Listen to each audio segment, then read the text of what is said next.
Assalamualaikum warahmatullahi wabarakatuh. Perkenalkan, nama saya Fazriyah Nurul Hasanah. Jadi, di video pembelajaran ini saya akan membahas tentang harta waris. Apa itu harta waris atau warisan? Yang pertama itu ada pembagian harta waris dalam Islam. Harta waris dalam Islam adalah harta yang diberikan dari orang yang sudah meninggal kepada orang terdekatnya seperti keluarga dan kerabatnya.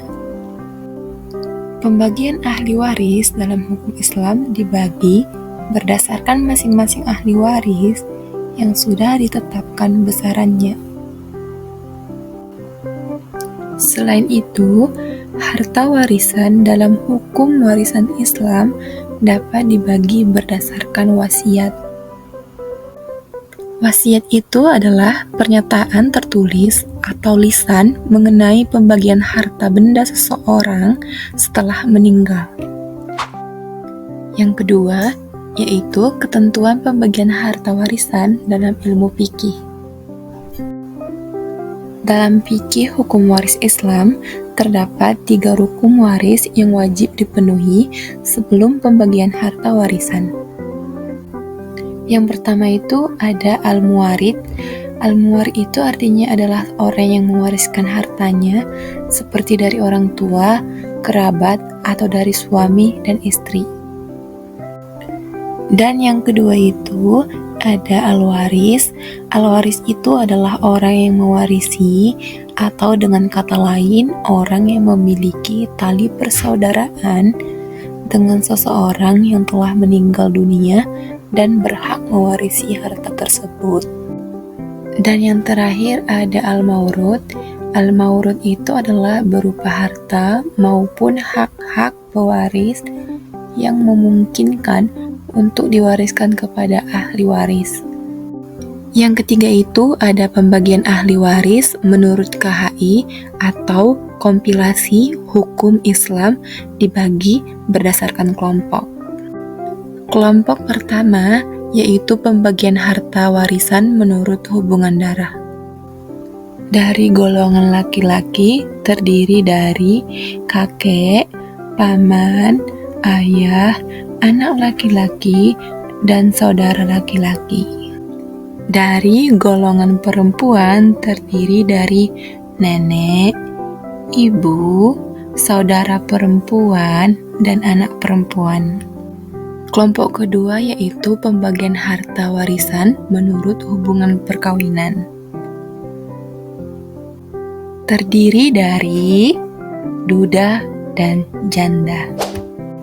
Yang ketiga dan yang terakhir adalah syarat waris dalam pembagian harta warisan. Yang pertama itu adalah wafatnya pemilik harta. Warisan hanya diberikan setelah pemilik harta wafat. Hukum waris Islam berlaku saat pemilik harta meninggal dunia. Yang kedua itu ada muslim. Penerima waris haruslah seorang muslim.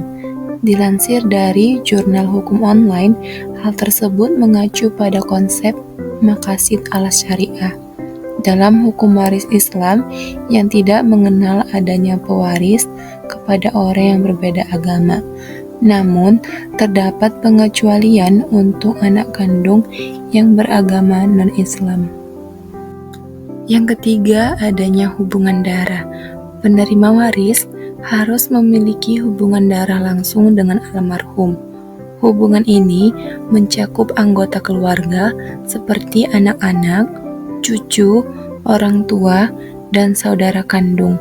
Hubungan darah menjadi faktor penentu dalam menentukan siapa yang berhak menerima bagian warisan. Yang keempat yaitu adil terhadap pemilik harta. Warisan tidak boleh diberikan kepada penerima yang telah melakukan kejahatan terhadap almarhum. Jika seseorang terbukti bersalah atas kematian almarhum, mereka biasanya dilarang menerima bagian dari harta warisan. Hal ini adalah aspek penting dalam menjaga keadilan dalam proses pembagian warisan. Selanjutnya yaitu mengetahui wafatnya almarhum. Penerima waris harus memiliki pengetahuan akan wafatnya almarhum. Mereka tidak dapat menerima warisan jika tidak mengetahui berita tentang kematian almarhum. Hal ini untuk memastikan bahwa proses pembagian warisan dilakukan secara transparan dan adil. Termasuk prioritas penerima waris atau asabah.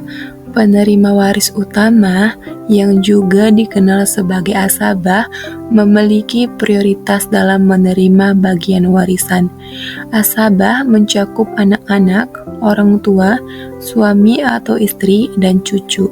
Namun, tidak semua anggota asabah menerima bagian yang sama. Bagian mereka ditentukan oleh tingkat hubungan darah. Selanjutnya yaitu mengetahui ketentuan bagi laki-laki dan perempuan. Hukum waris Islam memberikan bagian yang berbeda antara laki-laki dan perempuan. Anak perempuan biasanya menerima setengah dari bagian yang diterima oleh anak laki-laki.